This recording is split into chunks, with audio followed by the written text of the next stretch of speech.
So, our next speaker has just recently come down with severe level of throaty badness-itis. Basically, she's struggling, really struggling to speak, but she was so excited to do her talk. When she emailed me the slides, she went, I think I've been wanting to do this talk all my life, which is very exciting. So we're going to excite us. She's still going to be doing it, and she's just not spoken for most of the day to preserve her voice. So we're going to be extra patient with her, but we're also going to be extra excited as we welcome to the stage Rosie Spargo.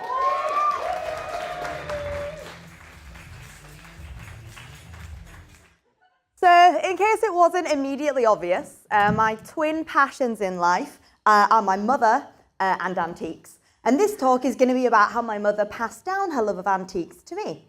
So antiques are a record of human history, and they're my favourite record because books are for losers and chairs are for legends. Initially, humans were nomadic, and so we didn't have any furniture and just used items that were readily available in nature. Thankfully, the longing for coffee tables became understandably overwhelming, and so we moved into caves and invented the bookcase.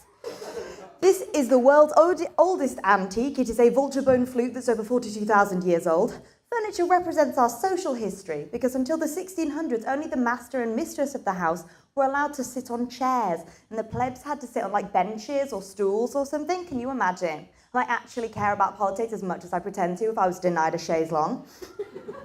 Antiques can surprise us and tell us things we didn't know about our social histories. That, what you just saw, this is me as a kid, that's me on the left, that was the first ever bra. We used to think that bras were 150 years old, but actually they're 600 years old. Isn't that great? Don't you think that's great? So do I.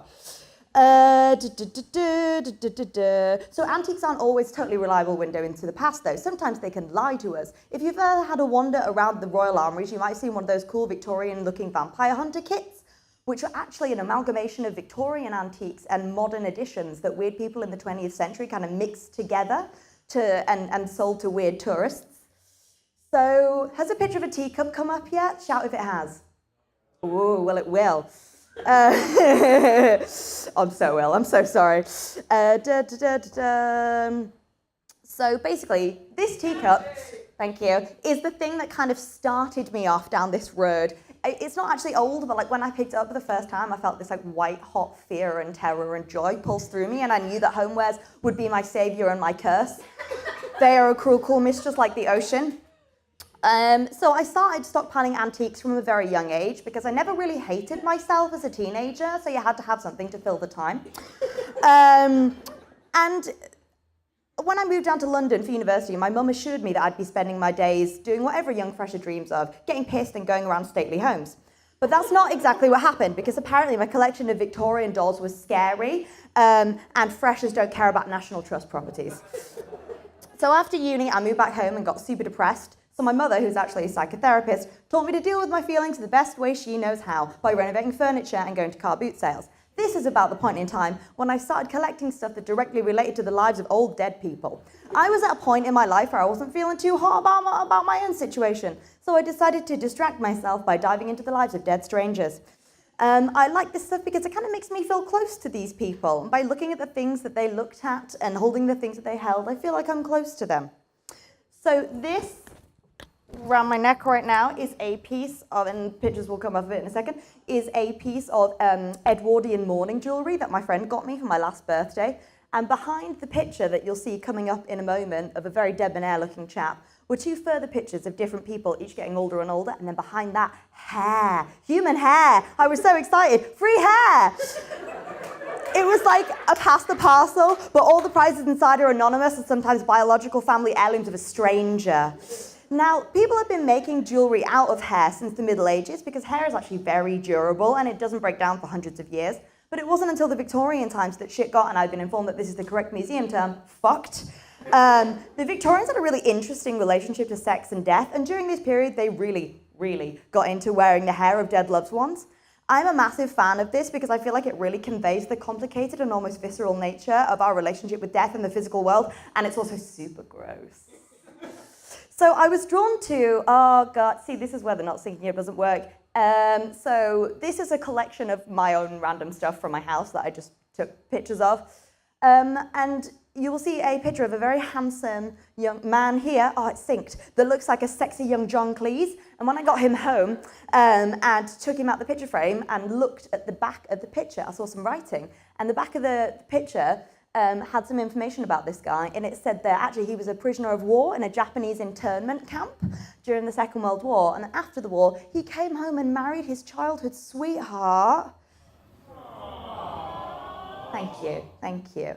So this next pair of pictures that you will see here, these guys, is a pair of photographic portraits from 1907 that I brought back from France this summer, and they are properly massive. Like they're about this big in real life. And so this will have been taken on this couple's wedding day, and it will have been like the most, it will have been the most prized thing in their life. And they would have been like their treasure possession for years until eventually they died and ended up in an antique shop in Vichy when a grubby English girl bought them and took them home and dressed them up for Halloween, like you saw on there. And sometimes I wonder if it is really right for me to have all this stuff. But the bottom line is, when I die and my ungrateful children sell off all my precious antiques to pay for a holiday in New Las Vegas, it's like regular Vegas, except all the hookers are robots. As long as the person who buys my shit appreciates it, they can have as much of my old dead hair as they like. Thanks, guys. Thanks so much, Rosie. Have you got enough voice left that I can ask you a question?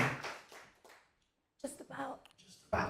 Well, I was just thinking, like, if anyone is generally going, oh, I really like antiques, like, I'm interested in looking into antiques now. What advice would you give people? Right, we are very lucky we live in Leeds. There is Harewood House, there is Temple Newsome House. Go there on a day, it doesn't matter, there's no kids anyway. Get super stoned or drunk if you can before. Go on your own during the middle of the day, look at all the antiques, scare the old ladies. It will be the best day of your life, I swear. I did this on my birthday like 2 weeks ago with my mum. It was amazing.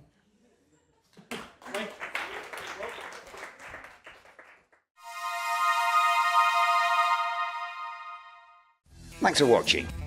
If you enjoyed this video, you can see others on the Bettakultcha YouTube channel. Subscribe now and you'll be notified when new ones are uploaded.